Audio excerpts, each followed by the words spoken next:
All right, go ahead and copy down this definition. I know it's kind of wordy. I probably should have made this a cutout, but I didn't. So take a couple minutes, take your time.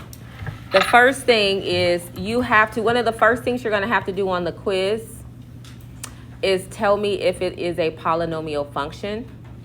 And to know if it's a polynomial function, we're looking for two things. First of all, we cannot have a variable in the denominator, which is the same thing as a negative exponent. And also, we cannot have an exponent that's a fraction, which means that you have a variable under the radical. So take a minute and copy down. This is what we're looking for. And then copy down these 6 equations, and we're going to determine which ones are yeses and which ones are nos.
Are we copying down the equations too? Yeah, go ahead, copy down everything you see there.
So after you copy it down, did you all copy down the 6 equations? Copy down these 6 equations and tell me which ones, if this was on the test, which one would be a yes and which one would be a no. And I'll just tell you right now, you're just writing yes or no.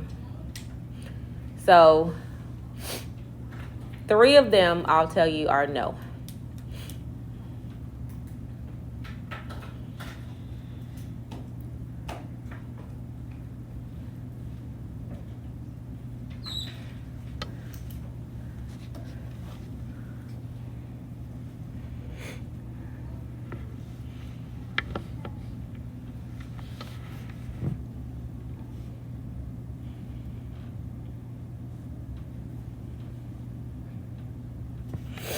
All right, so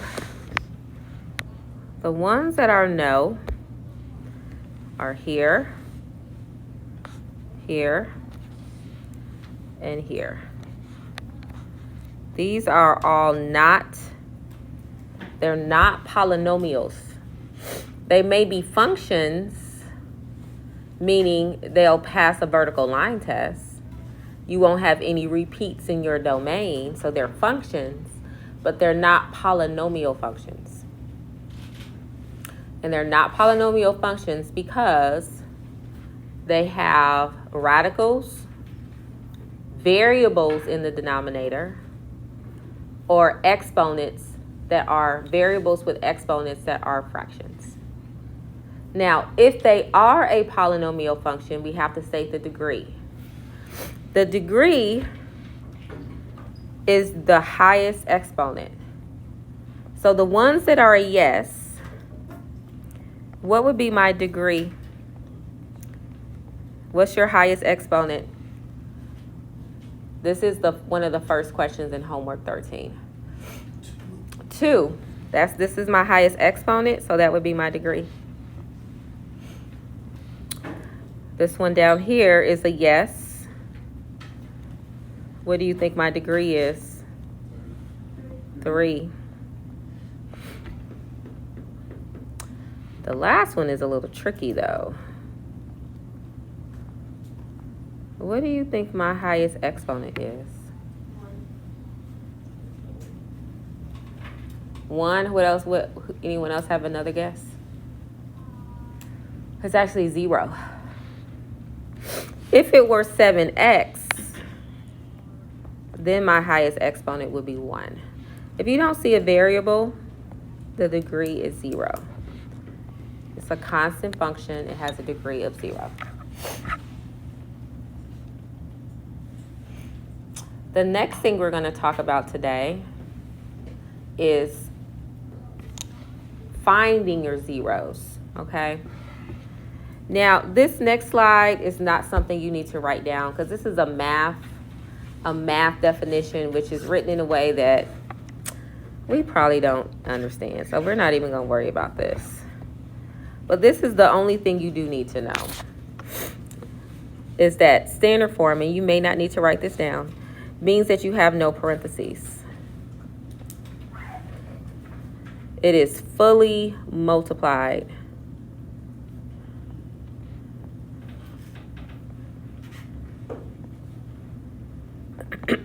And you're already familiar with factor form.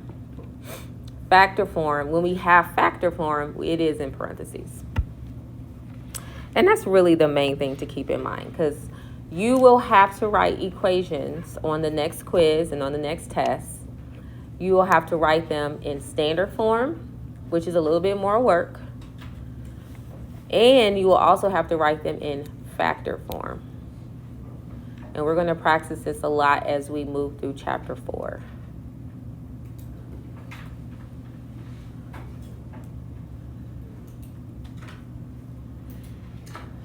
Okay. So go ahead and take a minute and copy down these 2. We're going to find our zeros.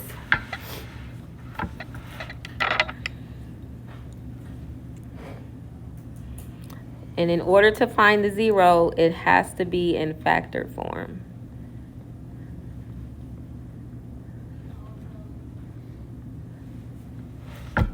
So I'll give you a minute to copy that down.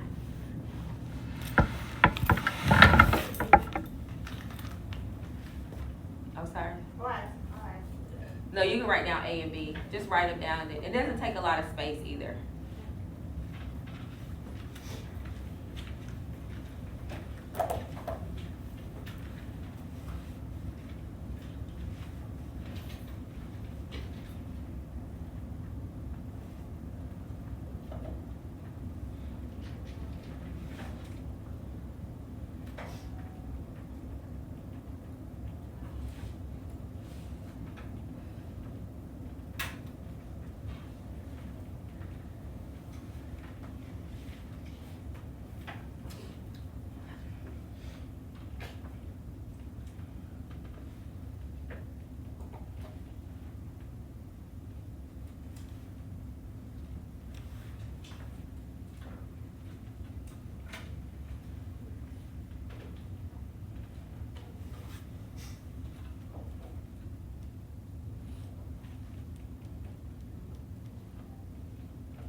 So another word for zero is your x-intercept. And if they're already in factor form, do you notice how A is already factored? A is factored form, B is standard form. So A is already factored. So the hard work has been done. So all we have to do is set them equal to 0. This will be my first factor. This is my second factor. This is my third factor. And we'll discuss what this 2 is going to do to our graph at a later day. But for now, I just want you to set these 3 equal to 0. Find your x values and write them as ordered pairs. So you have x equals 0, x plus 4 equals 0, x minus 1 equals 0. So your solutions would be 0, 0, negative 4, 0, and positive 1. Those are my x-intercepts. And this would be my answer. So these are all my solutions. There are 3 x-intercepts. In this graph, we'll have 3 x-intercepts.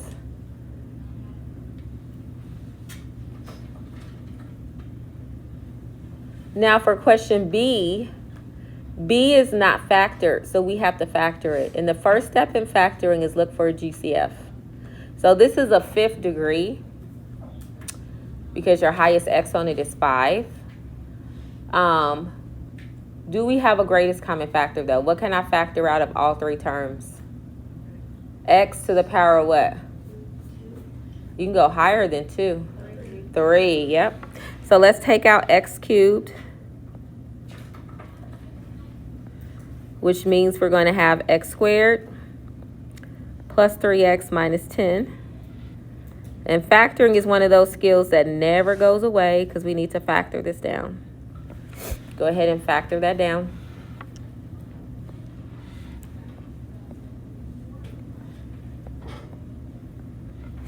A is 1, so you just need to find 2 numbers that multiply to be negative 10 and add to a positive 3. So go ahead and find those numbers.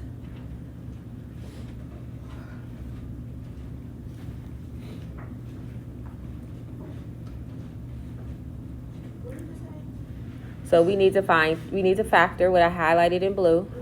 So we need two numbers that multiply to C, A times C, which is negative 10, and add to positive 3.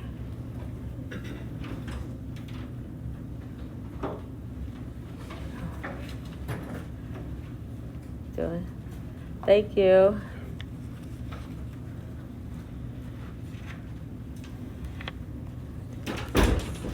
So what would be our two numbers that multiply to negative 10 and add to 3? 5 and... All right, now you're ready to set your 3 factors equal to 0. So this is my first factor. This is my second factor. And this is my third factor. It doesn't matter if it's x to the power of 3, x to the power of 2. If you can factor out an x, one of your solutions will be 0. So when I set x cubed equal to 0, I get 0, 0. And then when I set x plus 5 equal to 0, my next solution would be negative 5, 0. And then lastly, when I set negative 2 equal to 0, I have a solution at positive 2, 0. And these are my 3 solutions. All right, so we only have time to start the next question. So I'm going to put it up there for you to copy it down. And we're going to start it and finish it out tomorrow. So take a minute and we'll probably just start A today. So we're going to do the same thing for example 3. We have a function. We're going to state our zeros, find our degree, and then in behavior, I'm actually going to give you a handout on tomorrow. So we'll just start talking about it. So take a couple minutes to copy down this left side, and then we'll end there.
So do you see how we have this factor of the negative 3?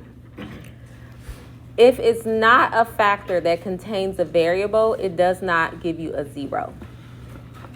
This negative 3 is going to actually control our end behavior that we kind of talked about a little bit yesterday.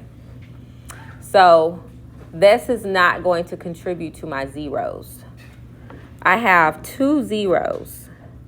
You're going to set this factor equal to 0 and this factor equal to 0. So my first 0 will be where x plus 2 equals 0, which is negative 2. My second one is at positive 4.